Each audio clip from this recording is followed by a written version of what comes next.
Eles conversam com o presidente de Israel, o Isaac Herzog. A tradução é da Denise Bobadilha. Décadas. Essa ameaça de Teherã, ela tem um objetivo. E esse objetivo é radicalizar qualquer processo de paz. Então, e levar isso ao Oriente Médio. Levar essa filosofia deles aos seus aliados e também às células terroristas em todo o mundo.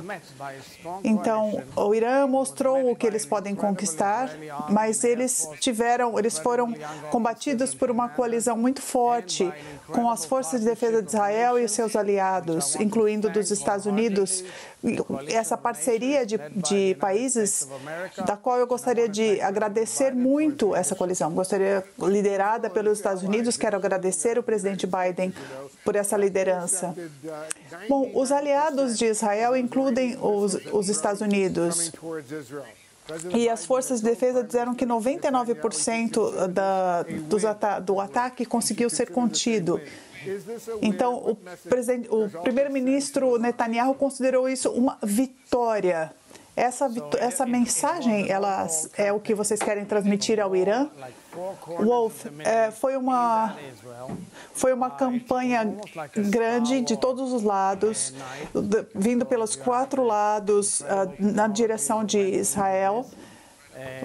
Foi usada uma tecnologia incrível para isso, usando muitas camadas. Foi preciso uma coordenação incrível. Isso mostra que estamos unidos. Quando estamos juntos, nós conseguimos alcançar essa tecnologia de contra-ataque, de defesa. Eu concordo que somos vitoriosos e fomos vitoriosos, mas é preciso também dizer que foi um ataque muito agressivo e brutal contra Israel. E nas circunstâncias, eu acho que essa decisão do gabinete de guerra que está em reunião para tratar das medidas necessárias para ver o que é necessário para defender o povo de Israel.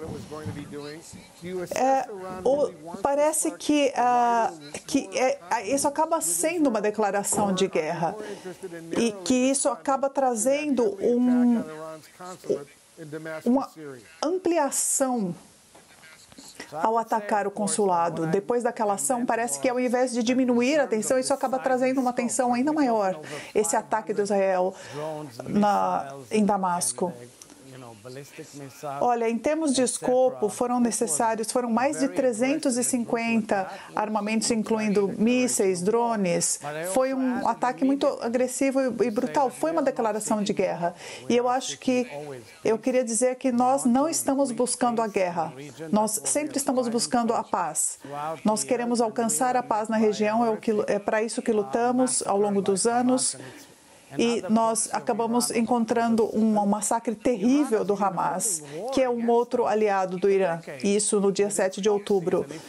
E essa guerra acontece contra nós há décadas, através dos aliados do Irã. Um pequeno exemplo que mostra tudo isso é que o Irã usou os Houthis no Iêmen. 50 mil pessoas se aliaram a eles, são xiitas como no Irã. E eles usaram mísseis de cruzeiro e mísseis balísticos para tornar essas pessoas reféns do próprio regime, elevando a tensão e elevando a fome no país, num dos piores cenários no mundo no Iêmen. Nós estamos encarando um império do mal que quer erradicar os valores do mundo livre.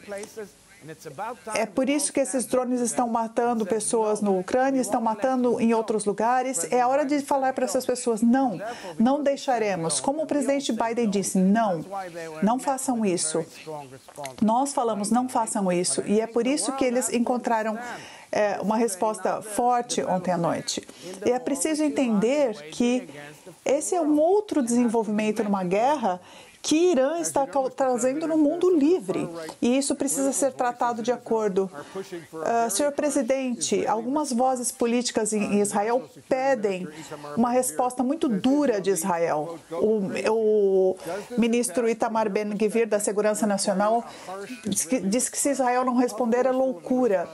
Então, será que essa resposta dura pode acontecer? E o quão dura ela será? E ela pode piorar a escalada na região? Olha, Wolf, como eu disse, nós não buscamos a guerra. O que nós devemos entender é que esse equilíbrio da situação precisa ser avaliado. Nós estamos num diálogo constante com os nossos aliados, um diálogo muito próximo. O primeiro-ministro Netanyahu está falando com líderes em todo o mundo. Ele falou ao telefone com o presidente Joe Biden ontem à noite. E também outros países, como o Reino Unido, a França, também conversam conosco. E estamos considerando isso, pensando nisso de cabeça fria, em como fazer, em como agir. Somos uma democracia, somos a única democracia na região. Temos uma multitude, múltiplas vozes, e nós devemos olhar isso objetivamente. Estamos operando de forma muito focada e muito responsável. E creio que a decisão será tomada de acordo para proteger o povo de Israel e, claro, servir ao ideal dessa coalizão formada aqui, se opondo aos atos agressivos e as operações do Irã na região que acontecem há tantos anos. Como o senhor sabe, presidente, os Estados Unidos não irão participar de nenhuma ação ofensiva contra o Irã agora. Será que Israel faria essa ação, potencialmente sabendo que isso escalaria ainda mais e pioraria, colocaria a região ainda mais sob risco? Wolf, vamos falar sobre o quadro maior aqui. Há uma guerra do Irã há décadas. Houve uma decisão no passado do presidente Donald Trump de assassinar o Soleimani e o comando, que era o comandante do terror na região, então, e ele era chefe das guardas revolucionárias do país. Eles atacam forças americanas há anos, incluindo neste ano, em locais no Oriente Médio.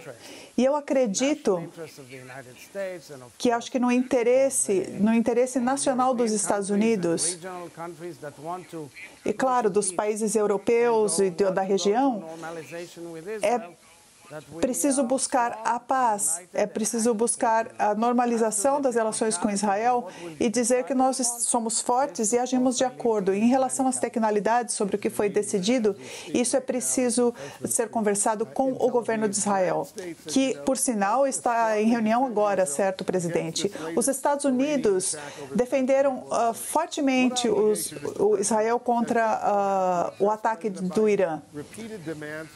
Que outros tópicos foram levados ao presidente Biden, aos pedidos em relação também ao povo palestino em Gaza, as ações humanitárias e para diminuir o sofrimento dos civis em Gaza?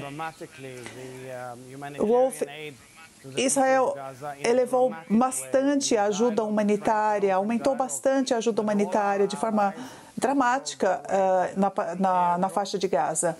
Nós falamos com os nossos aliados, nós fizemos entregas via aérea, abrimos algumas fronteiras, incluindo em Zequim, em Erez, em Carne, em vários lugares, para que haja uma entrada maior de ajuda humanitária em Gaza. É claro que a rota humanitária que vinha sido operada, que é uma iniciativa da União Europeia e com os Estados Unidos, que agora será liderada pelos Estados Unidos, isso continua seguindo de uma forma muito profissional. Então, há um esforço muito grande para cumprirmos essas demandas de ajuda humanitária. Mas eu gostaria de explicar o seguinte, algo que é bastante importante. Ainda 135 reféns israelenses em Gaza. A vida deles está um inferno. A vida deles está sob ameaça. Há um risco imenso. E as mulheres estão sendo estupradas, assim como as crianças ameaçadas. E é preciso... Aqui em Israel, 24 horas por dia, nós ouvimos como podemos tirar esses reféns de lá.